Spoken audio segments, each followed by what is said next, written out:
Hello? Hey there. Yeah. Yeah. Greetings, I am John Knox. This is Sharing Life. This is Season 4, Episode 6. This episode is called Marching Maize Blanchard. They call me the Acorn Lady. Support for Sharing Life comes from APEC Marketing. To consult their services, go to apecmarketing.com. By email, contact asha@apecmarketing.com. APEC Marketing, your resource for digital marketing, web, and app development tools. When the Makiba came along, this African singer, I cut my hair in her style. And then I had the bell bottoms, the platform shoes in the 60s, so I was and miniskirts. My mom made us volunteer. I've been doing it, as I said, from back home with a blind woman in our community where we live. So our mom made us go. Wash her clothes. My mom used to do it and then I do it. And our grandparents, so they cook and send food for her. It's something I grew up from back home, and I come here and I did the same thing here. Encourage your children. Some of the young women and single mom that I know, I drag them into the community to help. My most difficult thing, as I said, is not to internalize things. It's encouraging because I love to feel a need. And I go back to Acorn work for better child's care because it's very hard to find child's care spaces in the city. In this episode, we will discuss where Maize has lived and in what functions she volunteers in, with her local Acorn chapter, with her community and mental health support, and with her church. This episode will conclude with comments on racism and scriptures that express Maize's feelings on these matters. It's a number. You're as old as you feel. And when you're out there working, helping each other, you find you stay young. Even if you're not feeling too good, when you go out, you feel so much better when you're around people. Children they make your day. Mm. Those little kids make your day. So I would say to the seniors, see if they have a children program where you can go volunteer with, or probably if the mothers at home, see if you can go alongside and help them with the kids. It will also help you too.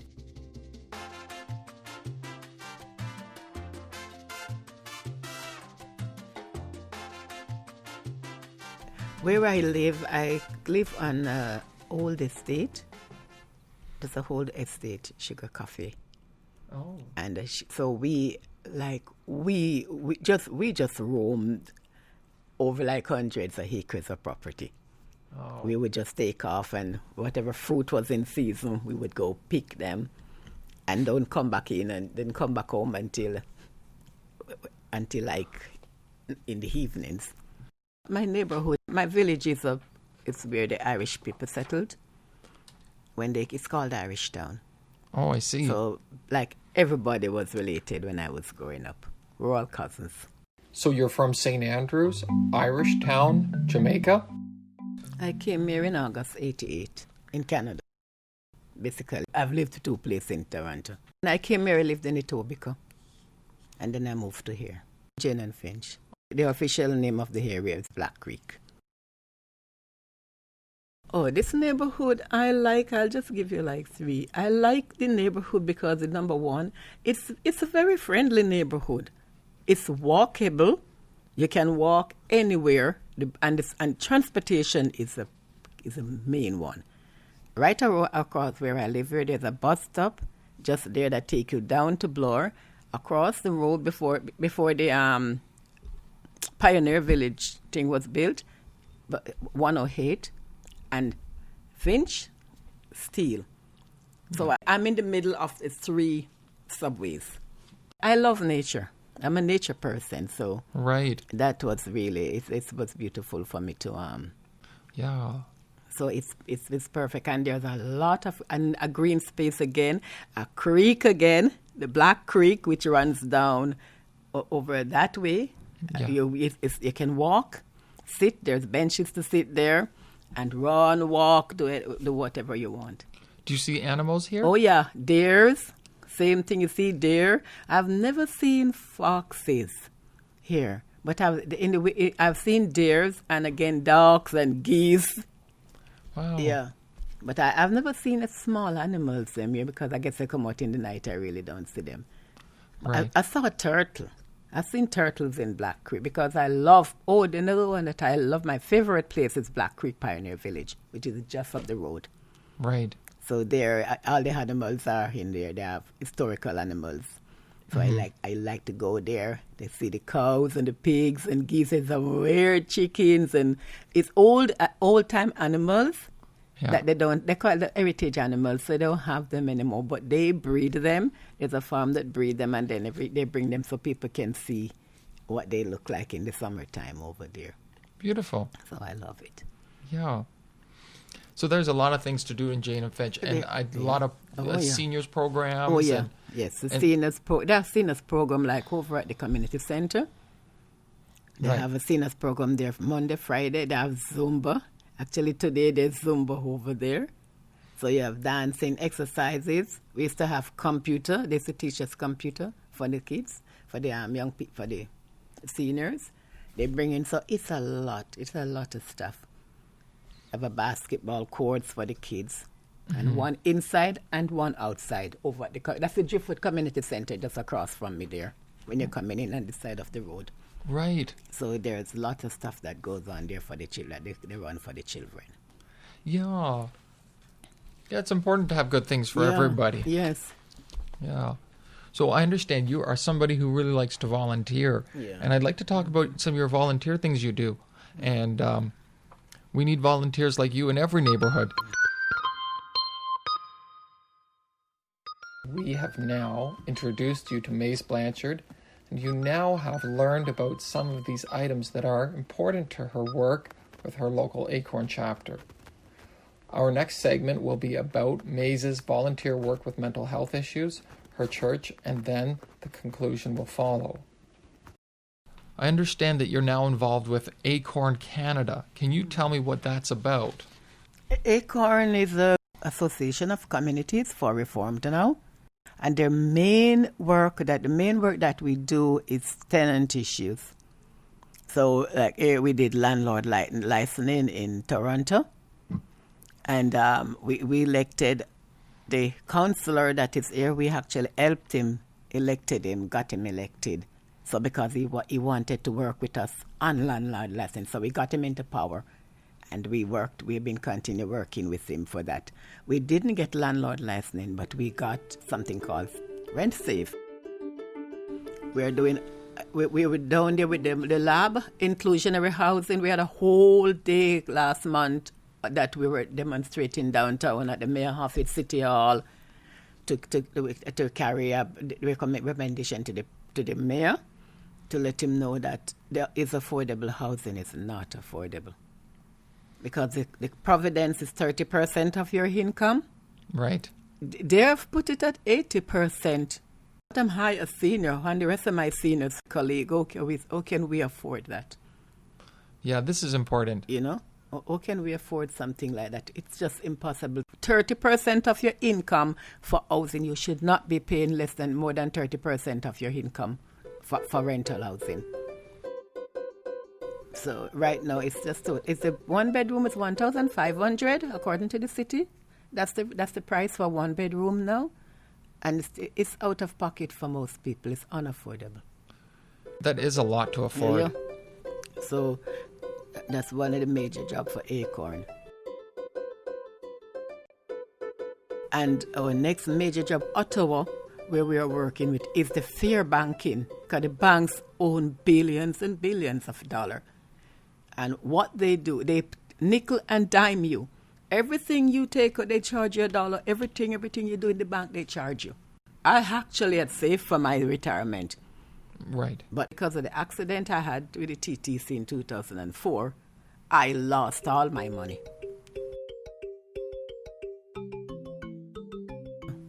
The seniors are facing a lot of issues. It's a lot of issues we are facing, and it's, as I said, if we don't stand up for ourselves, who is gonna? And seniors, the horrible thing about it is that we are an aging population. Seniors vote the most. We are the least thought of when policies is going into place. Not everybody can go out there. I go out here and I stood up there outside there on that James Street there and made my thing learn. The man listened and got something done. But people were standing up on the balcony looking down at me. Everybody is getting privilege from what an Acorn demonstration did. I reckon member as tenant representative in the building. I represent Acorn.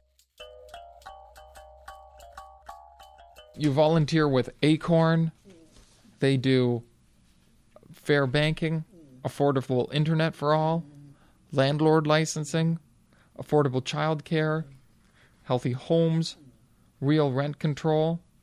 You fight for 15. What does that mean? They owe $15 a hour. We have a lot of people in this community that they just come pick them up in the van by the mall and take them for work for the day, and they don't, there's no benefit or nothing, and they don't pay them. They never usually pay them a lot of money. So that's one of the ways we are, which of course Ford has knocked it down. Right. What did Mr. Ford knock it down to? $14 an hour. To help in your community, can we continue the fight? Now you're also involved with mental health initiatives. I'm co-chair from 2019. I sit at that table.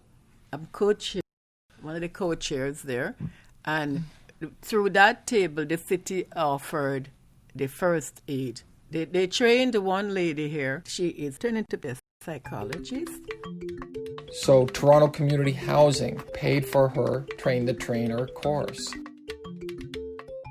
This neighborhood, as well as other neighborhoods, there's a lot of mental health problems, especially with teens, but also seniors, because a lot of them are isolated and with loneliness, and it's very hard.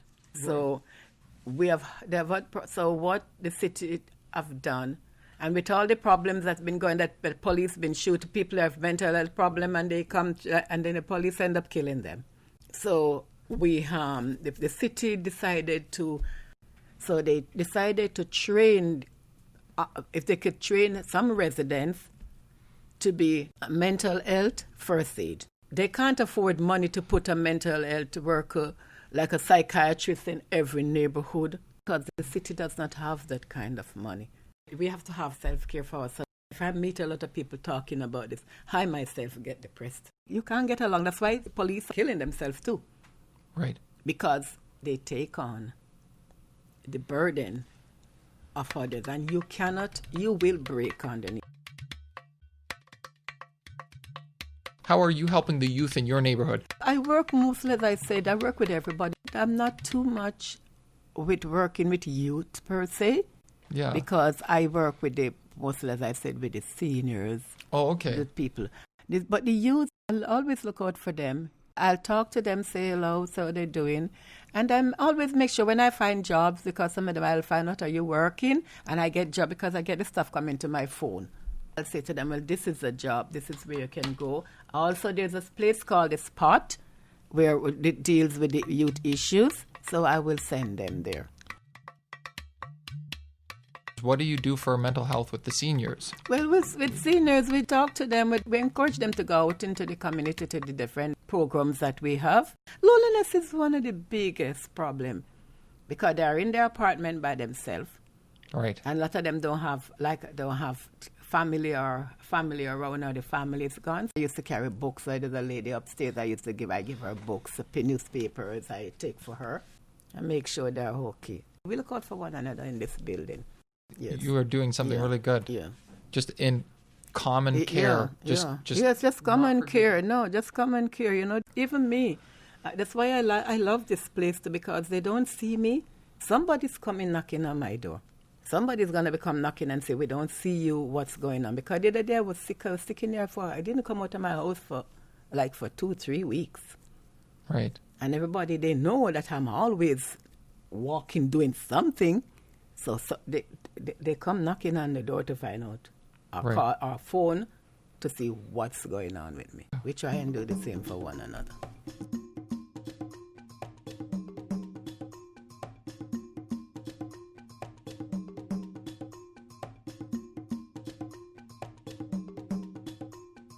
Aside from just doing practical emotional care and just greeting people and making sure somebody feels part of the community, you also carry metal on. So what you do is to harm. If the person you come across somebody's overdose, that will stop them from dying. So that's just to spray in the nose, the spray in the nose, and if that doesn't stop, you have an injection kit. This pharmacist came and trained me. Thank God I haven't had to use it. How do people tend to respond to your care? People need help and they're glad when you can help them. I have my information that I give. If I can't, I know places where they can go and get the help that they need. That's cool. Yeah. That's really important. A lot of seniors are now helping with their grandkids. Some of them even taking them to school, bringing them back, keeping them till the parents come from work. They don't really take care of themselves because they're so busy doing that. And I emphasize that in the work I do. The youth, with the seniors, with the mothers, self-care. That's my mantra. I understand you're helping out with a caregivers group for parents? Yeah. What's the name of the group? It's just a caregivers and thoughts. So they come in, we just provide a space for them to come and meet one another. They play, I play music. I just took this over, some other people was doing it, so it's a drop-in program. Anybody can just drop in. So if you have your kids, they just come in, they play with, we have the toys and things to play with them. We provide a little some snack. And I just read, I'll read to them. I'll just sit and play all the mothers because it's not you have to stay with your kids. So the mothers will sit, play, and I encourage them to talk to one another. Again, I'm encouraging self-care. Because these are the communist babies that I have. Right. It's mothers with mostly babies. Yeah. And that is even harder because the baby can't look after itself. Right. You have to look after it, but at the same time, you're so busy looking after the baby that you don't take care of yourself. So you get frustrated, and it's not a good thing when mothers have their babies with nobody at home, nobody to help them because it's a problem. You get frustrated, you scream at the poor baby, you dump the baby down, whatever. So you really have to arrive when the baby is sleeping because when the baby is sleeping, then you do your housework, then you do your cooking, so you tend not to rest. Right. Then you get really tired and overwhelming. So when the baby is sleeping, no matter what the place is, dirt not going to kill you. Get some rest for yourself too. Right. So we have some really nice parents there, and they come to play with their kids, and they sit and talk what's going on, the food, It's a nice group. Beautiful. And you have some dads who are coming too. Yeah, there's a dad. One, I haven't come back yet, but one is there most of the time. And I just found out that he's actually a caregiver himself because he's a responder. I got some mothers, they don't speak English that well. Yeah. But again, too, I was glad they saw it, the sign, and they came out. Yeah. And they had enjoyed. That's so important. Yeah. We've been there in this location like over 60 years. But we have just kind of been there in ourselves because we had a lot of people that own big families. And just last year, they hired somebody to go out into the community and reach out and bring the community. We're having a really good time with that. And we do have a seniors group. They have a meal and a sit and talk. Beautiful. That's a seniors group. So I'm glad that they're really reaching out. They've also run some mental health program for loneliness with seniors.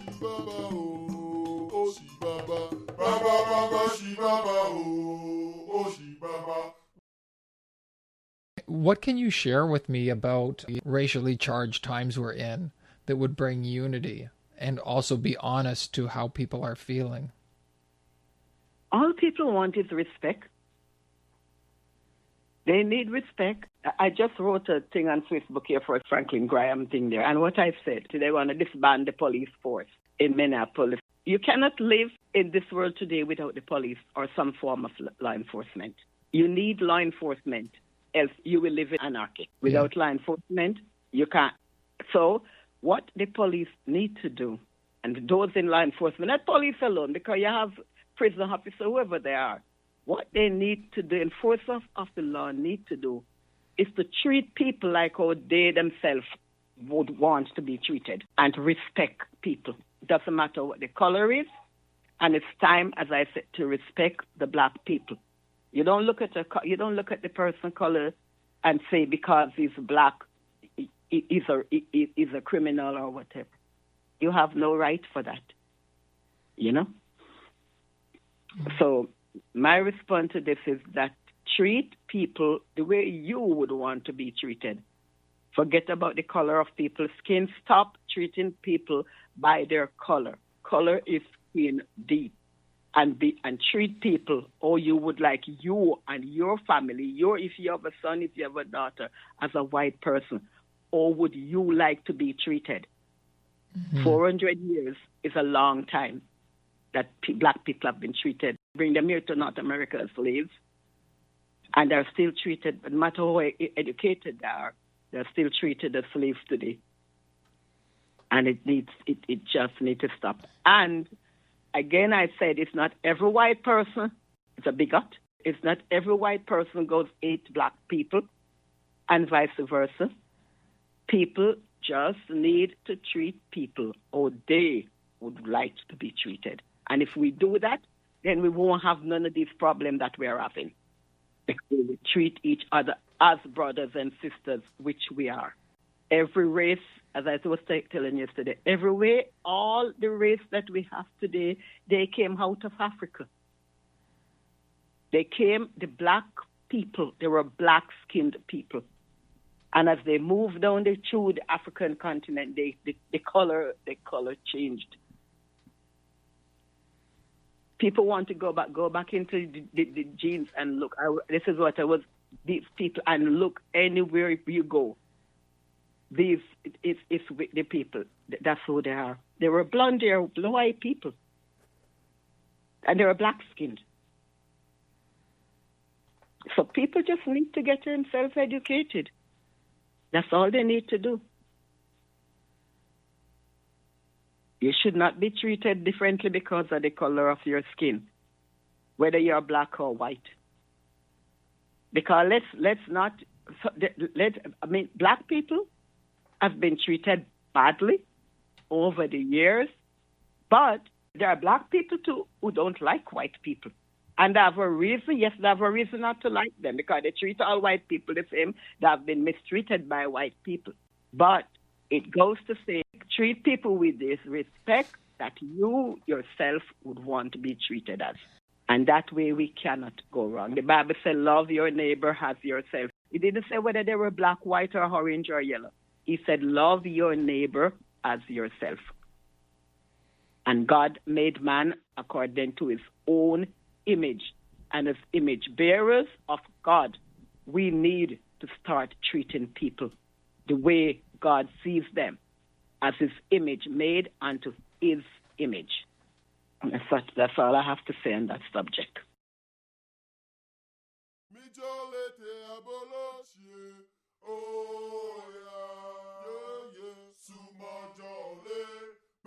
Psalms 88, a prayer for help in despondency.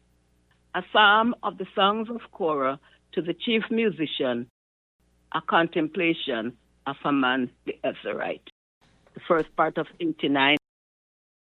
O Lord, God of my salvation, I have cried out day and night before you. Let my prayer come before you. Incline your ear to my cry, for my soul is full of troubles, and my life draws near to the grave. I'm counted with those who go down to the pit. I'm like a man who has no strength, adrift among the dead, like the slain who lie in the grave, whom you remember no more, and who are cut off from your hand. You have laid me in the lowest pit, in darkness, in the depths. Your wrath lies heavy upon me, and you have afflicted me with all your waves. You have put away my acquaintances far from me. You have made me an abomination to them. I'm shut up, and I cannot get out. My eyes waste away because of affliction. Lord, I've called upon you daily. I've stretched out my hand to you. Will you work wonders for the dead? Shall the dead arise and praise you? Shall your loving kindness be declared in the grave, or your faithfulness in the place of destruction? Shall your wonders be known in the dark, and your righteousness in the land of forgetfulness? But to you I have cried out, O Lord, and in the morning my prayer comes before you. Lord, why do you cast off my soul? Why do you hide your face from me? I've been afflicted and ready to die from my youth up. I suffer your terrors. I am distraught. Your fierce wrath has gone over me. Your terrors have cut me off. They come around me all day long like water. They engulf me all together. Loved one and friends you have put far from me, and my acquaintances into darkness. I will sing of the mercies of the Lord forever. With my mouth will I make known your faithfulness to all generations. For I have said, mercy shall be built up forever. Your faithfulness you shall establish in the very heavens.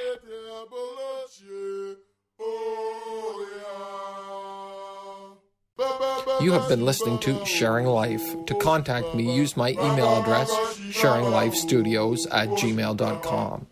Also, I have an independent board who reviews all decisions concerning these broadcasts. Thank you for being a listener.